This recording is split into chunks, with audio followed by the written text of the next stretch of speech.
നമസ്കാരം. യൂട്യൂബ് ചാനലിലേക്ക് വീണ്ടും സ്വാഗതം.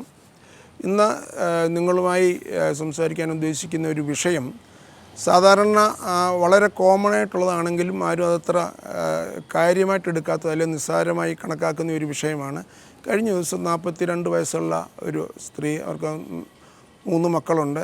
അപ്പോൾ അവർ വന്ന് പറഞ്ഞിരിക്കുന്ന കുറേ നാളുകളായിട്ട്, കറക്റ്റായിട്ട് പറഞ്ഞാൽ 3ാമത്തെ കുട്ടിയുടെ പ്രസവത്തിന് ശേഷം യൂറിൻ്റെ കൺട്രോൾ പോവുക. അപ്പോൾ അതിനെക്കുറിച്ച് വിശദമായിട്ട് ചോദിച്ചു. പല രീതിയിൽ വേണമെങ്കിൽ കൺട്രോൾ പോകാം, അറിയാതെ പോകാം, അല്ലെങ്കിൽ ഇൻഫെക്ഷനൊക്കെ വന്ന് കൺട്രോൾ പോകാം.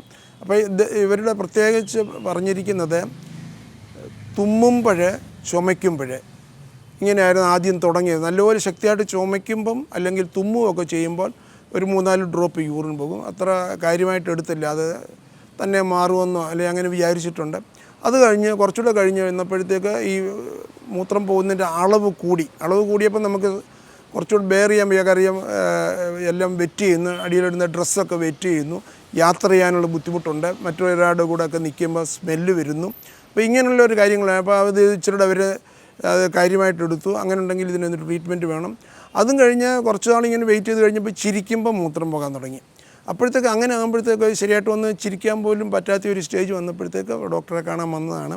അപ്പോൾ നമ്മൾ ടെസ്റ്റുകളൊക്കെ ടെസ്റ്റ് ചെയ്ത് നോക്കിയപ്പം ഇത് ഈ അൾട്രാസൗണ്ടൊക്കെ ചെയ്ത് നോക്കിയപ്പോൾ ഇത് മൂത്രം നിറഞ്ഞു നിന്നിട്ട് പോകുന്നതല്ല, അല്ലെങ്കിൽ ഇൻഫെക്ഷനൊന്നുമില്ലായിരുന്നു, സ്റ്റോണൊന്നുമില്ല, മറ്റസുഖങ്ങളൊന്നുമില്ല ഇങ്ങനെ ഈ യൂറിൻ പോകുന്നതിന്. ഇതിന് സ്ട്രെസ് യൂറിനറി ഇൻകോണ്ടിനൻസ് എന്നാണ് പറയുന്നത്. അതായത് എന്തെങ്കിലും വയറിനൊരു ബലം കൊടുക്കുമ്പോൾ, അല്ലെങ്കിൽ ചിരിക്കുകയോ തുമ്മുകയോ ഒക്കെ ചെയ്യുമ്പോൾ വയറിന് ബലം കൊടുക്കുമ്പോൾ മൂത്രം പിടിച്ചു വയ്ക്കാനുള്ള കൺട്രോൾ പോകും. അല്ലാത്ത സമയത്ത് എല്ലാം നോർമലായിരിക്കും. എന്തെങ്കിലും ഒരു പനിയും ചുമയൊക്കെ വന്നു കഴിഞ്ഞാൽ, ചുമ വന്നു കഴിഞ്ഞാൽ യൂറിൻ ഇങ്ങനെ പോകും, അല്ലെങ്കിൽ കൂടുതൽ ഇങ്ങനെ ചിരിക്കുകയോ അങ്ങനെയൊക്കെ ചെയ്യുമ്പോഴത്തേക്ക് പോകും. അപ്പോൾ അതിൻ്റെ കാരണം എന്താണെന്ന് നോക്കിയപ്പം ഈ ഡെലിവറി എല്ലാം നോർമൽ ഡെലിവറി ആയിരുന്നു. ലാസ്റ്റ് 3ാമത്തെ കുട്ടിയുടെ ഡെലിവറി എന്തോ ചെറിയ കോംപ്ലിക്കേഷനോ ഒത്തിരി താമസം വന്നെന്നോ അങ്ങനെയൊക്കെ പറഞ്ഞു. അപ്പോൾ അത് ആ രീതിയിൽ നോക്കിക്കഴിഞ്ഞപ്പോൾ ഈ പെൽവിക് ഫ്ലോർ മസിൽസ്, അതായത് ഈ ബ്ലാഡറിനെ സപ്പോർട്ട് ചെയ്യുന്ന ഒരു മസിലാണ് പെൽവിക് ഫ്ലോർ മസിൽസ്. ആ മസിൽ വീക്കാണെന്ന് കണ്ടു. അത് ചിലപ്പോൾ കൂടുതൽ ഇങ്ങനെ നോർമൽ ഡെലിവറിയൊക്കെ നടത്തുന്നവർക്ക്, അല്ലെങ്കിൽ ഒത്തിരി സമയമെടുത്ത് പ്രസവിക്കുന്ന അങ്ങനെയുള്ളവർക്ക് ചിലപ്പോൾ ഇതിങ്ങനെ വന്നിരുന്ന ഈ പെൽവിക് ഫ്ലോർ വീക്കാവും. ആ പെൽവിക് ഫ്ലോറിൻ്റെ മസിൽ വീക്കാകാം, അവിടെയുള്ള ലിഗമെൻ്റൊക്കെ വീക്കാകാം. അങ്ങനെ വരുമ്പോൾ എന്തെന്ന് ചോദിച്ചാൽ ഈ മൂത്രസഞ്ചിയുടെ സപ്പോർട്ട് പോകും.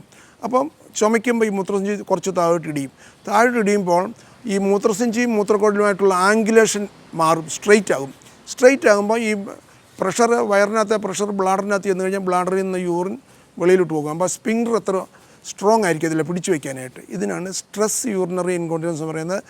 മരുന്ന് ചിലപ്പോൾ വളരെ തുടക്കത്തിലൊക്കെയാണെങ്കിൽ മരുന്ന് കഴിച്ചാൽ ഇമ്പ്രൂവ് ചെയ്യും. പക്ഷേ ഇതിനൊരു ശാശ്വത പരിഹാരം ഒരു കാരണവശാലും ഇനി ഇതുണ്ടായിരുതെന്ന് വിചാരിക്കുകയാണെങ്കിൽ ഇതിന് TOT എന്ന് പറയുന്ന ഒരു ഓപ്പറേഷനാണ്. വളരെ കീഹോൾ ഓപ്പറേഷൻ പോലെയാണ്, വളരെ സിമ്പിളായിട്ടുള്ളൊരു പ്രൊസീജിയറാണ്. ഇത് ചെയ്ത് കഴിഞ്ഞാൽ യൂറിന് നല്ല കൺട്രോളാകും, വേറെ പ്രോബ്ലം ഒന്നും ഉണ്ടാകത്തില്ല, യാത്ര ചെയ്യുന്നതിനോ അങ്ങനെയുള്ള ഇതിനൊന്നും ബുദ്ധിമുട്ടുണ്ടാകത്തില്ല. പേഷ്യൻസ് ആണെങ്കിലും വളരെ സന്തോഷമായിരിക്കും ഈ പ്രൊസീജിയർ കഴിഞ്ഞതിന് ശേഷം. നന്ദി. മറ്റൊരു വിഷയമായി വീണ്ടും കാണാം.